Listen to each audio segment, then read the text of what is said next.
Jamnagar railway station ખાતે આજે police અધિક્ષક દ્વારા વાર્ષિક ઇન્સ્પેક્શન હાથ ધરવામાં આવ્યું હતું, જેમાં જામનગર પોલીસ સ્ટેશન અને આઉટપોસ્ટનું પણ વિસ્તૃત નિરીક્ષણ કરાયું। આ દરમિયાન પોલીસ સ્ટાફની પરેડ ફરજ દરમિયાન થતી કામગીરીના રેકોર્ડ અને દસ્તાવેજોની ચકાસણી સાથે પોલીસ મકાન અને ઇન્ફ્રાસ્ટ્રક્ચરની તપાસ કરવામાં આવી હતી। એસપીએ જામનગર પોલીસની કામગીરીને સંતોષજનક ગણાવી તેને બિરદાવ્યા હતા। અધિકારીઓએ જણાવ્યું કે રેલવે સ્ટેશન પર મુસાફરોને મદદરૂપ થવા તથા કોઈપણ ગુનાની ઘટનામાં ઝડપી કાર્યવાહી કરવા જામનગર પોલીસ સક્રિય છે।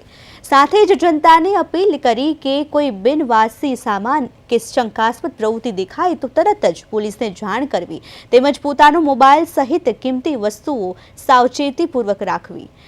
31 ડિસેમ્બરને અનુલક્ષીને તમામ ટ્રેનો અને રેલવે સ્ટેશન પર સેકન્ડ ચેકિંગની પ્રક્રિયા પણ સતત હાથ ધરવામાં આવી રહી છે તેવું અધિકારીએ જણાવ્યું હતું। જામનગર રેલવે પોલીસ સ્ટેશનનું વાર્ષિક ઇન્સ્પેક્શન કરવામાં આવ્યું છે, જેમાં જામનગર રેલવે પોલીસ દ્વારા આખા વર્ષની જે કામગીરી કરવામાં આવી છે તેની સમીક્ષા કરવામાં આવી છે। પોલીસ સ્ટેશનનું રેકોર્ડ, પોલીસ સ્ટેશનની બિલ્ડિંગનું નિરીક્ષણ તથા જામનગર રેલવે સ્ટેશન અને આસપાસના એના આઉટપોસ્ટનું પણ નિરીક્ષણ કરવામાં આવ્યું છે અને તમામ કામગીરીની સમીક્ષા કરી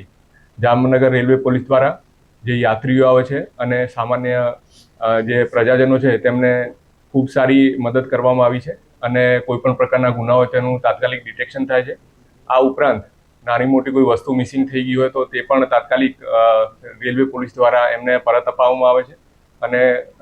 રેલવે સ્ટેશન ઉપર આવતા પ્રજાજનોને કોઈપણ પ્રકારની હાલાકી ના પડે એ માટે સતત જામનગર રેલવે પોલીસ તૈયાર હોય છે અને આ સાથે જ તમામ જે પ્રજાજનો છે જે રેલવે સ્ટેશન ઉપર આવે છે તેમને એક અપીલ છે કે આપ સૌ પણ પોલીસની કામગીરીમાં સહકાર આપો અને આપને કોઈપણ પ્રકારની બિનવારસી વસ્તુ જણાઈ આવે તો એનો જાતેથી ચેક કર્યા વગર તાત્કાલિક પોલીસનો સંપર્ક કરો જેથી એની પ્રોપર ચેકિંગ થઈ શકે। આ સિવાય રેલવેમાં જે નાના મોટા ગુના બનતા હોય છે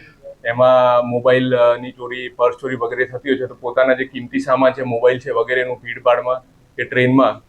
ધ્યાન રાખવું જેથી કોઈ પણ પ્રકારના જે અસામાજિક તત્વો છે એ ચોરી ના કરી જાય।